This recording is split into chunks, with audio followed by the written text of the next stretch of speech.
বলবো না, মানে কথা বলবো, মানে সঠিক বেঠিক, সত্যি সত্যি কথা, মিথ্যে না, বলবো না? আমাকে কেস দেওয়া হবে না তো? না যদি বলি আমাকে খারাপ কিছু উদ্দেশ্য করে আমাকে অপমান করা হবে না তো যদি বলি কিছু?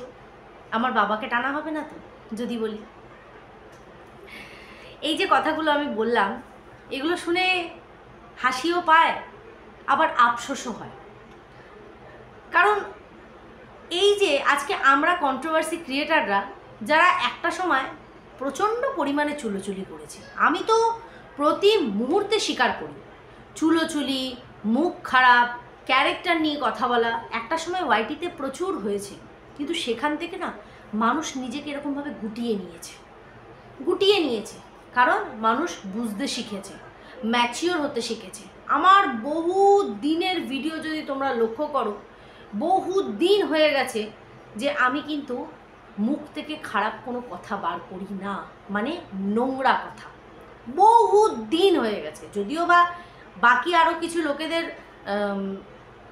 তুলনায় আমি মুখ খারাপ কমই করিনি বলবো না, কম করেছি, কিন্তু সেখান থেকেও বেরিয়ে এসে যথেষ্ট বহু দিনের ভিডিও যদি আমার লক্ষ্য করা যায়, আমি কিন্তু কিচ্ছু বলি না মুখ থেকে।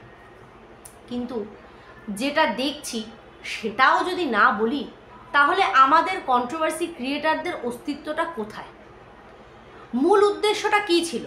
আননেসেসারি কাউকে নোংরা কথা বলবে না, যেটা ভিডিওতে দেখছো সেই ভিডিও টু ভিডিও লোককে প্রশ্ন করবে। কিন্তু ওয়াইটিতে এখন এমন পরিস্থিতি চলছে, এখন দেখছি যারা ওয়াইটি শান্ত করতে এসেছিল তারা ঠিক শান্ত করছে না, তারা চাইছে এই বিষয়টা চলতে থাকুক, ওয়াইটিতে ক্যাচলা হতে থাকুক। তাহলে এইরকমভাবে প্রতিটা মুহূর্তে লাইভ করার জন্য একটা সুন্দর টপিক এসে যাবে। সে কাউকে ধমকানোর হোক, কাউকে চমকানোর হোক, কারুর কেস দেওয়া হোক, এনিথিং, যে কোনো বিষয়। তো কালকে যে ঘটনাটা ঘটেছে, আমি দেখো বহুদিন হয়ে গেছে আমি এইসব থেকে ডিটাচ। আসল কি জানো তো, এই মানবাধিকার, হিউম্যান রাইটস, এই বিষয়টার প্রতি আমার অভিজ্ঞতা খুব খারাপ। এই হিউম্যান রাইটস শব্দটা, সেই মানুষগুলোর সাথে আমার অভিজ্ঞতা খুবই খারাপ। সর্বপ্রথম একজন এই কথা বলেই এসেছিল যে আমি হিউম্যান রাইটসের স্টেট জেনারেল সেক্রেটারি। আমার কাছে বিশাল বড় ব্যাপার। আরে এরকম মানুষ যদি আমাদের সঙ্গে থাকে, যারা নোংরামি করছে, তাদেরকে দমন করতে পারবো। কিন্তু দেখলাম সেই মানুষটা সেই নোংরার সাথে গিয়ে মিশছে। তো অটোমেটিক্যালি একটা জায়গা থেকে বুঝে গেলাম। তারপরে আবার এই হিউম্যান রাইটস, যারা মানবের অধিকার নিয়ে কথা বলে, মানব জাতির অধিকার, সেটা বুঝিয়ে দেয়, মানুষ বেপথে গেলে তাকে সঠিক পথে চালনা করে, এইরকম আরেক মানুষের আবির্ভাব আমাদের ওয়াইটিতে ঘটল। এই সীমাদির দ্বারাই জানতে পেরেছি, এর আগে জানতাম না ম্যাডাম। তো ওনার কাছ থেকেও অভিজ্ঞতা প্রথম দিকে যৎ সামান্য ভালো, আমি খুব কমই ওনার সাথে টাচে থেকেছি, কিন্তু যৎ সামান্য একটা কি দুটো ভালো থেকে বাকিটা পুরো তিক্ততা। কিন্তু আমি আজও জানি না এই অ্যাকচুয়াল তিক্ততার কারণটা কি, রিম্পার ওপর রাগটা কিসের ছিল। না, আমি বলছি না রাগ করবেন না বা কিছু না, বাট কেন? যতটুকু মান সম্মান আমি তাকে করতাম, মনে করতাম, যেদিনকে উনি আমার বাবাকে গালাগালি দিলেন, আমি সেই দিন থেকে সবটাই ত্যাগ করে দিলাম। যে আমি ধারে পাছে, সাথে পিছে, আগে বায়ে কোনো দিকে নেই, কোনো বিষয় আমি নেই, কোনো কিচ্ছুতে আমি নেই। কারণ আমার মা বাবার থেকে নিশ্চয়ই সে বড় না। বড় কি না তো? তাহলে যে বা যারা আমার মা বাবাকে নোংরা থেকে নোংরা কথা বলবে বিনা কারণে, সে তো আমার মা বাবাকে চেনেও না। কিন্তু আমার বাবাকে কিন্তু ভরা লাইভে নোংরা কথা বলতে সে কিন্তু দুবার চিন্তা করেনি। না, আমার মা বাবার শিক্ষায় সেটা নেই, আমি কোনো দিনও বলতে পারবো না, আমি বলতে পারবো না ঘুরিয়ে তাকে সেই কথা। যার যার শিক্ষা তার তার কাছে, যে যেটার পরিচয় দিয়েছে। কিন্তু ঘটনাটা কি হয়েছে জানো তো? এখন যেটা দেখছি, দেশদ্রোহী। আমার না একটা প্রশ্ন করতে খুব ইচ্ছা করছে, দেশদ্রোহী নাকি দাসত্ব, কোনটা সঠিক? কোনটা হলে তোমাকে আমি চোখ রাঙাবো না, দেশদ্রোহী হলে না দাসত্ব হলে। যাই হোক, তার আগে বলি welcome back to my channel. কেমন আছো তোমরা সবাই? আশা করি সবাই ভালো আছো, আমিও ভালো আছি। দিনের ফার্স্ট ভিডিও, এমনি রবিবার, তো রবিবারের দিন এরকম একটা টপিক নিয়ে ভিডিও, কারণ কাল যে ঘটনাটা ঘটেছে সবাই চায় কি রিয়াকশান আছে, রিম্পা কী বলতে চায়, হয়তো জানতে চায়। তো ভাবলাম যে না, নিজের যতটুকু বক্তব্য আমার মনে হয় ততটুকু বলা ভালো। তার আগে আমি সুতপাকে একটা কথা বলছি হ্যাঁ রে, ক্ল্যারিফিকেশান দেওয়ার জন্য আর কোথাও যেতে হলো না কেন? তোর নিজের চ্যানেল নেই? তুই নিজে বলতে পারিস না? তোকে অন্যের লাইভে গিয়ে, ভরা লাইভে ওখানে গিয়ে ক্ল্যারিফিকেশান দেওয়ার মানেটা কি? তুই তো নিজের ভিডিওতেও সব কিছু বলতে পারিস, নিজেও লাইভ করতে পারতিস, অন্য কোথাও যাওয়ার দরকারটা কি আছে? বিনা কারণে অপমানিত হওয়া কি দরকার? কি দরকার? যেখানে আমার মান নেই, সম্মান নেই, সেখানে চৌকাটে আমি পা মারাবো না, পরিষ্কার কথা। আমি অবাক হয়ে যাই, ইপু দিদির একটা ভিডিও আমি দেখলাম সকালবেলা, এমন এমন কথা বলছে। আজকে এই যে দেশদ্রোহী না দাসত্ব, আমি কথাটা বলি, মেবি কোথাও হয়তো আজকে যদি দাসত্বটা মেনে চলা যেত বা চলতো, বা বাকি কয়েকজন যেমন চলছে, মনে হয় তাদেরকে দেশদ্রোহীর ট্যাগ দেওয়া হতো না। দেশদ্রোহী শব্দটা না বিশাল বড় কথা। এখানেই জন্ম, এটাই আমার মাতৃভূমি, এখানেই বেড়ে উঠেছি। 1991 থেকে আজকে 2025 এই সাল এখানেই কাটাচ্ছি, আমার পূর্বপুরুষরাও এখানে। কিন্তু আজকে ওয়াইটিতে এসে জানতে পারছি যে আমি একজন দেশদ্রোহী আর বাংলাদেশ আমার বাবা। হঠাৎ আমি জানতে পারছি, কারণ জানো তো, আমার যতটুকু মনে আছে ওয়াইটিতে আজকে যত বছর কাজ করছি, 3 বছর 3.5 বছর, কোনোদিনও দেশ নিয়ে আমি ওয়াইটিতে কোনো কথা বক্তব্য শুনিনি, কখনো শুনি কাউকে না। এই যে আমরা এত গালাগাল করেছি পরস্পরকে, কিন্তু দেশ পেশ নিয়ে কিন্তু কোনোদিনও, এই যে ইদানিং বিগত এই মাস 3-4 ধরে দেশ দেশ দেশ দেশ দেশ দেশ এমনভাবে চলছে, মানে আমি অবাক হয়ে যাচ্ছি। বিগত 3 বছরের ওয়াইটির জীবনে আমি কিন্তু দেশ নিয়ে কোনো রকম বক্তব্য শুনি। আমরা জানি আমরা সবাই কো ক্রিয়েটার, আমরা সবাই কাজ করছি, আর সবচেয়ে অদ্ভুত কথা, দেশদ্রোহী এই অর্থে বলা হচ্ছে যে যেহেতু বাংলাদেশের কিছু মানুষের সাথে যদি এদের কোনো কানেকশান থাকে, দেখো আমাদের যদি মেন কানেকশান থেকে থাকে, আমাদের সবারই বাংলাদেশের তরফ থেকে একটা ভিউজ আছে, তাহলে আমাদের সর্বপ্রথম একটা জায়গা তৈরি করে দিতে হবে, বলে দিতে হবে বাংলাদেশি কেউ আমাদের ভিডিওর দিকে আসবে না, আমাদের ভিডিও দেখবে না, আমাদের ভিডিও নিয়ে চর্চা করবে না। এবার এই কথাটা আমরা বলে দিলাম। এইটা ওয়াইটি হচ্ছে ইন্টারন্যাশনাল প্ল্যাটফর্ম। ইন্টারন্যাশনাল মানে ইন্টারন্যাশনাল, সমস্ত ধর্ম, সমস্ত জাতি, সমস্ত দেশের মানুষরা এখানে অ্যাভেলেবেল, ঠিক আছে? এবার কে কোথা দিয়ে বসে আমার ভিডিও দেখবে, তার ভালো লাগলো, সে একটা বক্তব্য পেশ করলো, তো সেখানে আমার কি করণীয় থাকতে পারে? সে আমার কমেন্ট বক্সে আসছে, আমাকে কমেন্ট করছে, আমার কথার সাথে সহমত পোষণ করছে, তার মানে আমি হয়ে গেলাম একটা দেশদ্রোহী। আমাকে দেশদ্রোহীর ট্যাগ সর্বপ্রথম দেওয়া হলো, আমার বাবাকে বানানো হলো বাংলাদেশ। কি অধিকার ছিল আমার বাবাকে অপমান করা? ওয়াইটিতে তো আমার বাবা আসে না, আমার মা আসে না, আমি এখানে কাজ করছি। কি দরকার ছিল আমার হাজব্যান্ডকে গালি দেওয়ার, যে এইখানে বসে চাকরি করে খাচ্ছে?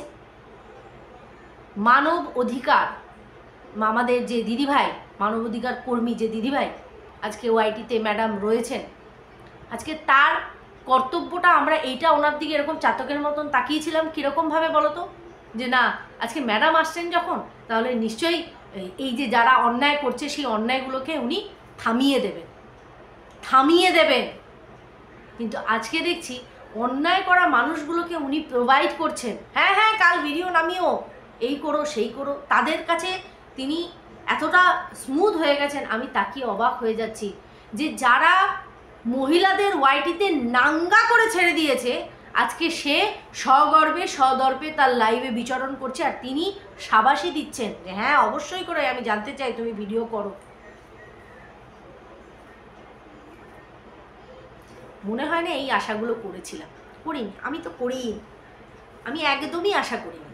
কিন্তু ওই যে বললাম না, আশায় বাঁচে চাষা, মানে আশা করিনি, অথচ এমন এমন জিনিস চোখের সামনে পড়ছে, অবাক হচ্ছে। না আমি আর এখন আমি একদমই বদার না, কারণ যে অপমানিত আমি হয়েছি, আমার বাবাকে যেভাবে অপমান করা হয়েছে সেই জায়গা থেকে আমি সরে গেছি। কিন্তু হ্যাঁ, একটা জিনিস আমি বলতে পারি, দেশদ্রোহী শব্দটা মানুষের জন্য, মানুষকে ট্যাগ দিয়ে দেওয়া অনেক বড় ব্যাপার, অনেক বড় ব্যাপার। আজ এত বছর বয়স হয়ে গেল, কালকে যেমন সীমাদিকে বলা হয়েছে দেশদ্রোহী, আমাকে তো বলা হয়েই ছিল, মানে বিগত 33, 34, 35 বছর বয়সে এসে এখন মনে হচ্ছে যে আমি একজন দেশদ্রোহী। তাও ওয়াইটির ক্ষেত্রে জানতে পারছি যে আমরা দেশদ্রোহী। ওয়াইটির মতন ইন্টারন্যাশনাল প্ল্যাটফর্মে বসে যেখানে সবার আচরণ বিচরণ সব রয়েছে, তারপরে জানতে পারছি আমরা দেশদ্রোহী। আচ্ছা, ভালো কথা ভাই, আমার মাতৃভূমি এটা, আমি তো ছোটোবেলা থেকে এটা জেনে এসেছি। অন্য কেউ কোনটা যে আমার মাতৃভূমি আমি তো জানি না, আমি জানি ভারত আমার মাতৃভূমি, ইন্ডিয়া আমার দেশ, আমি ইন্ডিয়ার বাসিন্দা। আজকে ইপু দিদি বলছে যে অপারেশন সিঁদুর যখন করেছিল, এই যে যেমন কালকে বলা হয়েছে যে সীমাদি মনে হয় বলেছে যে ম্যাডাম তো একটা সময় আরশকে আর কাকে কাকে লাইনে নিয়ে এই প্রীতমের চ্যানেলটাকে নষ্ট করে দেওয়ার, বা রিমির চ্যানেল এরকম সামথিং, আমি প্রীতম রিমির বিষয়টা অ্যাকচুয়ালি জানি না অত ভালো করে, তো এটা ঘটিয়েছিল। তো আমাদের ইপু দিদি বলছে, ওনার লজিক কীরকম মাদার সিস্টার করেছে দেখো, উনি বলছেন যে আজকে এই যে অপারেশন সিঁদুর যেটা করা হয়েছে, তাহলে আমাদের এই ভারতীয় যত বড় বড় মাথারা তারাও তো বসে আলোচনা করেছে, তারা ফ্রন্টেও বলছে, তারা ব্যাকেও আলোচনা করছে। তাহলে সেই কথাটা যদি জানতে পারি যে ম্যাডামও সেরকমভাবে ব্যাকে আলোচনা করেছে, তো সো হোয়াট। তা আমি ইপু দিদিকে প্রশ্ন করতে চাই যে অপারেশন সিঁদুর যারা ঘটিয়েছে তারা কি পাকিস্তানের সাথে বসে আলোচনা করেছিল? এখানে তো দেশদ্রোহী এই কারণে বলা হচ্ছে যে আরশ একজন বাংলাদেশি, আরশ কেন আমাদের নাম নেয় বা আরশের নাম আমরা কেন নিই, এই কারণে আমরা দেশদ্রোহী, মোদ্দা কথা এটা। তাহলে অপারেশন সিঁদুর যখন ঘটানো হয়, ভারতের বড় বড় মাথারা কি পাকিস্তানের বড় বড় মাথাদের সাথে বসে আলোচনা করেছিল? করেনি তো, তারা করেছে ভারতীয়দের সাথে আলোচনা। তারপরে গিয়ে অপারেশন সিঁদুর কমপ্লিট হয়েছে। কে করেছে? একজন নারী, সেও একজন মুসলিম। সে বলেছে যে আমি মুসলিম, কিন্তু আমি পাকিস্তানি না, কারণ পাকিস্তানে যে কত রকমের দেশদ্রোহী টেররিস্টরা জমে আছে সেটা বলার বিষয় না, কোথাও ধারানোর জায়গা নেই। আজকে এই কথাটা আমি তো জানিও না কে কার সাথে কথা বলেছে, এই কথাটার যে তুলনাটা ইপসিতাদি দিল, আমি সেটাই খালি অবাক হলাম শুনে, যে আজকে আরশের ওপর রাগ, কারণ আরশ একজন বাংলাদেশি। তাহলে আজকে আরশ ওই লাইভ মানে ওই কনভারসেশনটার মধ্যে অ্যাভেলেবেল ছিল, আর চিন্তা করা হচ্ছে কার চ্যানেল নষ্ট করার, আমাদেরই ইন্ডিয়ার আরেকটি ক্রিয়েটারের চ্যানেল নষ্ট করার, এরকমই একটা কথা উঠেছে। তাহলে এই ভারতীয় বড় বড় মাথারা অপারেশন সিঁদুরের পর কি আলোচনাগুলো কি পাকিস্তানিদের সাথে করেছে? তারা তো করেছে ইন্ডিয়াদের সাথে। কাকে ধ্বংস করবে অপারেশন সিঁদুর? পাকিস্তানে হবে, অন্য দেশে। অথচ ম্যাডামের যে নামটা উঠে এসেছে সেইখানে কিন্তু আরশ একজন বাংলাদেশি, তার সাথে আলোচনা করে ইন্ডিয়ার একজনের চ্যানেল ব্যান করার চেষ্টা করা হচ্ছে। আশা করি বোঝাতে পারছি তোমাদের বিষয়টা। আমার ওই লজিকটা, ওই জায়গাটা আমার ঠিক খেললো না। কী হিসাবে যে লজিকটা লাগালো ইপসিতাদি আমি জানি না, এত বুদ্ধিমতী কী করে যে এই লজিকটা লাগালো আমি বুঝতে পারলাম না। কিন্তু এইখানটা বড্ড আমার হাসি পেল এই জায়গাটা শুনে, যে এইখানের এই লজিকটা কী করে লাগিয়ে দিল অপারেশন সিঁদুরের সাথে। লাইক সিরিয়াসলি, প্রীতম রিমির চ্যানেল শেষ করা। তো এইরকম বোকা বোকা কাজকর্ম ওয়াইটিতে হচ্ছে। হ্যাঁ, আজকে ম্যাডাম যদি ধমক দিয়ে, বকা দিয়ে, অন্যায় করলে সেই অন্যায়ের মানুষগুলোকে বুঝিয়ে দিয়ে যে এইরকম করবে না, এটা ঠিক না বা ওটা বেঠিক না বলে যে যদি লাইনে আনে, তাহলে একটা অন্যরকম বিষয়। কিন্তু ধমকিয়ে, চমকিয়ে, কেসের ভয় দেখিয়ে তাদেরকে শেষ করে দেওয়ার মতন মানসিকতা রেখে এমন মানুষদেরকে আবার পুনরায় ফিল্ডে নামানো হচ্ছে যারা কিনা অলরেডি ক্রাইম করে এসেছে প্রচুর, আর সেটা ম্যাডামের থেকে লুকোনো না, ম্যাডামও জানে, তারপরেও সেই মানুষগুলোকে প্রশ্রয় দেওয়া হচ্ছে। তাহলে এখানে যদি মানুষ সত্যি কথা বলতে যায়, এই যে আজকে আমি কিছু কথা বললাম, হয়তো দেখা গেল ম্যাডাম আবার লাইভে আসবে, এসে বলবে রিম্পাকে একটা কেস দেওয়া হবে, রিম্পা 1 নম্বরের দেশদ্রোহী। তাহলে বলো কি করবে মানুষ কি করবে? ওই জন্যই আমি জিজ্ঞাসা করলাম যে দেশদ্রোহী নাকি দাসত্ব। আজকে যদি দাসত্ব জি হুজুরি হতো তাহলে হয়তো এত কিছু না বলা হতো। ওই জন্যেই চলো, আমার যতটুকু মনে হলো আমি বলে গেলাম। যদি ভুল কিছু বলে থাকি অবশ্যই কমেন্টের দ্বারা বুঝিয়ে। সবাই খুব ভালো থেকো।